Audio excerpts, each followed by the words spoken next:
Hi everyone! Welcome again to another edition of Storytime with Robbie. Hope you're all doing well and having a fabulous day and enjoying it. And I hope you're getting more and more excited for Christmas as we are getting closer and closer to it. Today we're going to be continuing with the Christmas themed books, and today I'm going to be reading Franklin's Christmas by Paulette Borges, and I'll be reading The Lost Gift by The Lost Gift, A Christmas Story by Callie George. And I will be reading The Perfect Gift by Tim Bugbird. And I will be reading I Got the Christmas Spirit by Connie C. Cofield Morrison. Hope you enjoy. Let's get started.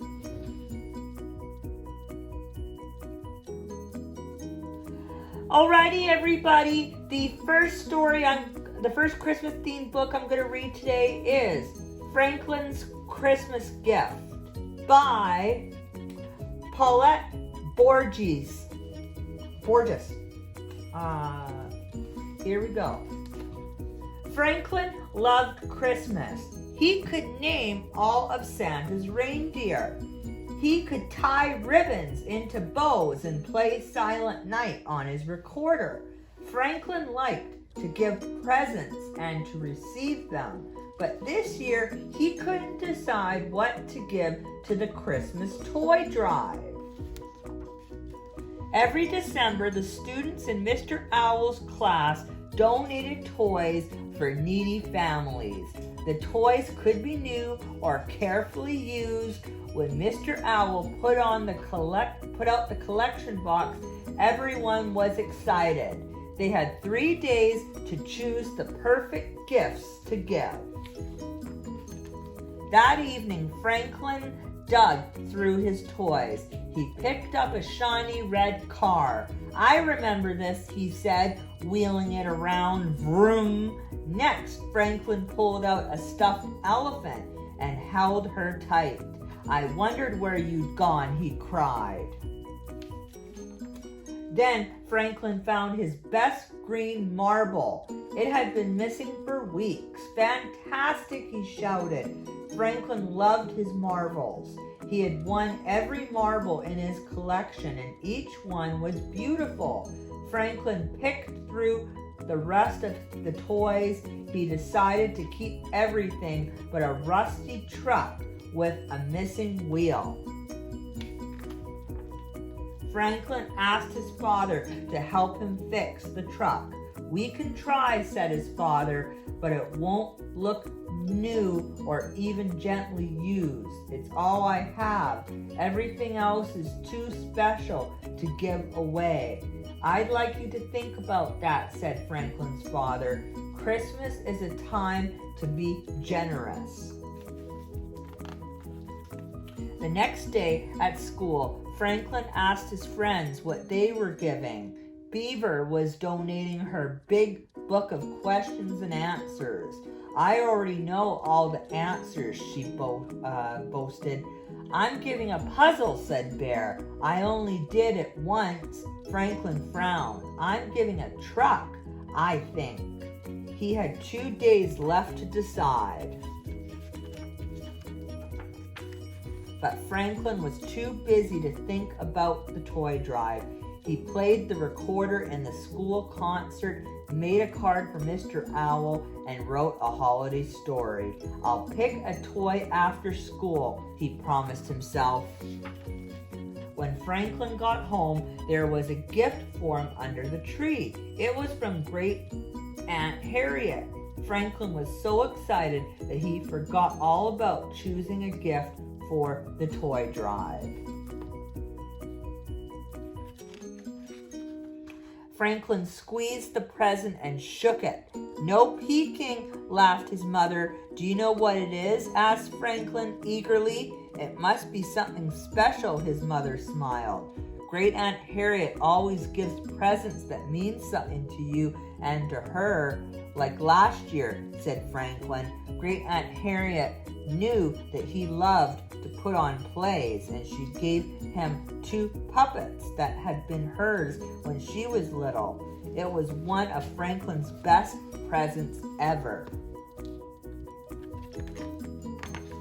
The next day at school, the collection box was brimming. "You've all been very generous," said Mr. Owl. "Do you know that your gift might be the only one somebody receives this holiday?" Franklin gulped. He never thought of that. He had to bring a present tomorrow. Franklin raced home after school and looked through his toys again. Somebody else might love Elephant, but she was worn from so much hugging, and Franklin wasn't sure that the red car went fast enough. Franklin was upset. At first, all of his toys had seemed too special to give away. Now nothing seemed special enough. Franklin played with his puppets and thought about how Great Harriet chose her gifts. "The best presents are special to give and to receive," he whispered. Then Franklin saw his marble collection, and he knew that the marbles were special enough for the toy drive. Franklin polished them and put them into a soft purple bag. He wrapped the present and made a gift tag that read, "These are lucky marbles. Merry Christmas." The next morning, Franklin put his present on top of the collection box. Then Franklin and his friends hauled the box to the big tree at the town hall. They placed each present under the tree. Franklin knew he would miss his marble collection. Still, he didn't feel at all sad. Instead, he felt good all over. On Christmas Eve, Great Aunt Harriet came to visit, and Franklin was allowed to open her present. He ripped off the paper. "It's perfect," said Franklin. "Thank you," Great Aunt Harriet beamed. She had made a stage for Franklin's puppet shows. "Now open yours," Franklin insisted. Great Aunt Harriet unwrapped her gift slowly and carefully. Instead was a play written by Franklin and dedicated to her. "This is my best Christmas present ever," said Great Aunt Harriet. Franklin got that good all-over feeling one more time. The end. Alrighty, everybody. The second Christmas story I'm going to read today is The Lost Gift, A Christmas Story by Callie George. Here we go. One windy Christmas Eve, 4 little animals huddled on top of Mary Woods Hill. They were so excited they barely felt the cold. They were waiting for Santa to fly by on his sleigh. "There he is," shouted Rabbit. "Humph," said Squirrel. "That's just a cloud." "There he is," Rabbit shouted again. "Humph, that's just a squirrel," began, but this time it really was Santa. They all waved and Santa waved back. For a moment, the stars shone brighter and the air smelled like pine and peppermint. Then a big gust of wind hit Santa's sleigh. A present tumbled down like a shooting star, landing in the woods. "He'll be back for it," said Rabbit confidently. The others nodded. They waited and waited, but Santa didn't come back. "What should we do?" worried Deer. Let's go find it, said Rabbit. Santa would want us to. Santa would want us to go home, grumbled Squirrel, but Bird was already off. Come on, she chirped. In a square hole in the snow, they found the present. Rabbit dug it out. Squirrel shook it. Chicka, chicka, chicka, it rattled. Deer jumped. What is that? Bird began to peck at the paper. Stop, said Rabbit. It doesn't belong to us. Look, there's a tag. I can read the tag. I can, said Bird, hopping on the gift for the new baby at the farm. Love, Santa. The new baby. The animals had heard of the new baby. She'd been born in the summer when the bees buzzed and the farmer's strawberries were sweet. Now the new baby won't get her gift, gulped Deer. Who cares, said Squirrel. She's not our baby. Santa cares, said Rabbit. Santa would want us to deliver it. Do I look like Santa? Groaned Squirrel. Maybe if we had a sleigh, said Bird. A sleigh, said Rabbit. Santa has a sleigh. Let's build one. Squirrel groaned again. But Bird had already begun. When the sleigh was ready to go, the animals carefully slid the present onto it and set off. The stars lit their way. Everything was going well until they came to a big hill. Up, up, Deer tugged the sleigh. Rabbit, Squirrel, and Bird pushed from behind. Finally, they reached the top, and whoosh, the sleigh sped down, down, down. Then, whoomph, it landed in a snowbank. Humph, grumbled Squirrel, but he helped dig it out anyway. The animals moved slowly now. It was long past their bedtimes. They were hungry and tired and ready to give up. Maybe Squirrel was right, thought Rabbit. It wasn't their baby. Then Rabbit thought of Santa. Santa traveled all night long. He was probably hungry and tired too, but Santa would not give up. Rabbit began to sing.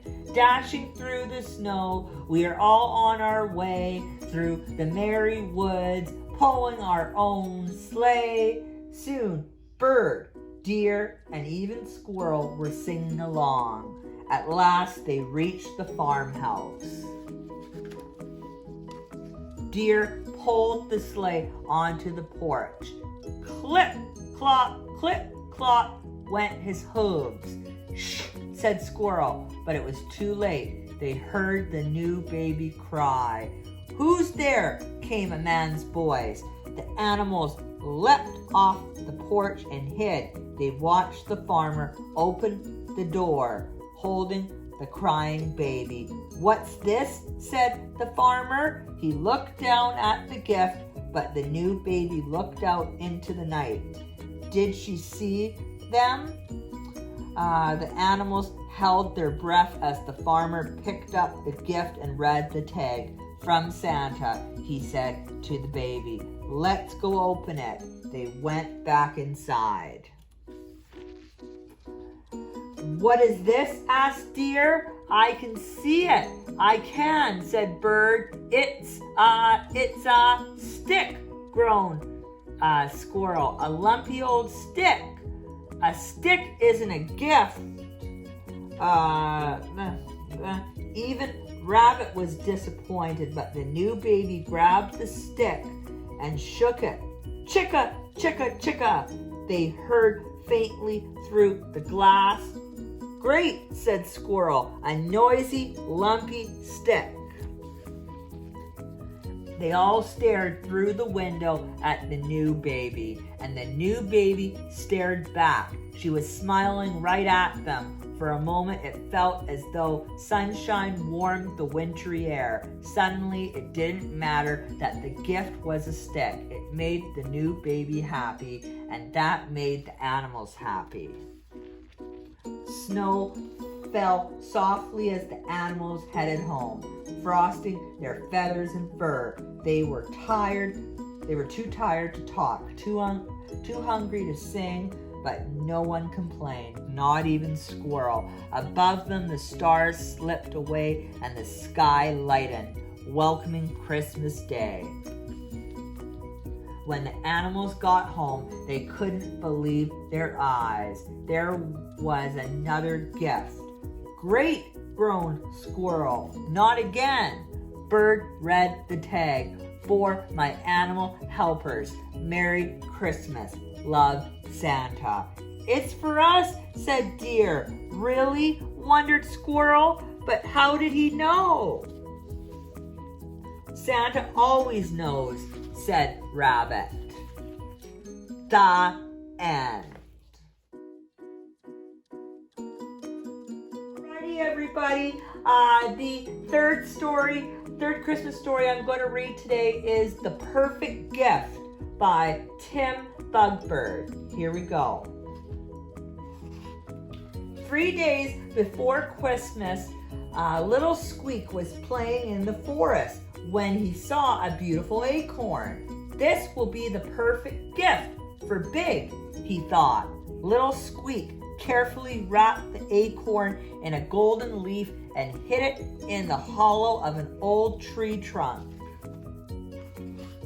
On Christmas Eve, little Squeak collected the acorn, but just moments from home, it slipped from his paws, rolled into the stream, and was washed away. "I'm sorry," he said to Big. "I lost your gift and having nothing to give you for Christmas." "But you have already given me so much," replied Big. Dry your tears and I'll explain. The gift you give has no shape or size. It's the love that I see when I look in your eyes. It's the way you laugh when I tickle your toes, and the smile on my face when you wrinkle your nose. It's not tied with ribbons, and it does look grand. It's the trust that you give when you take my hand. Your gift isn't fancy, but inside it glows bright. It's the warmth that I feel when we cuddle up tight. It's beautiful music, my own special sound. It's the song in my heart when you are around. When there's only one left, but you say this is yours, you give me much more than is held in your paws. And as time passes by, it's a gift to know I receive such joy just watching you grow.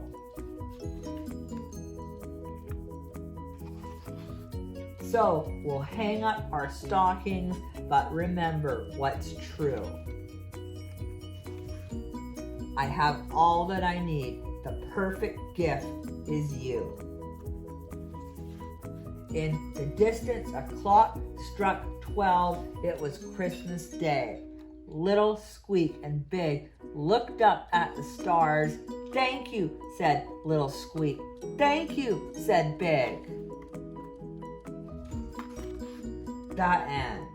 The fourth Christmas story I'm going to read today is I Got the Christmas Spirit by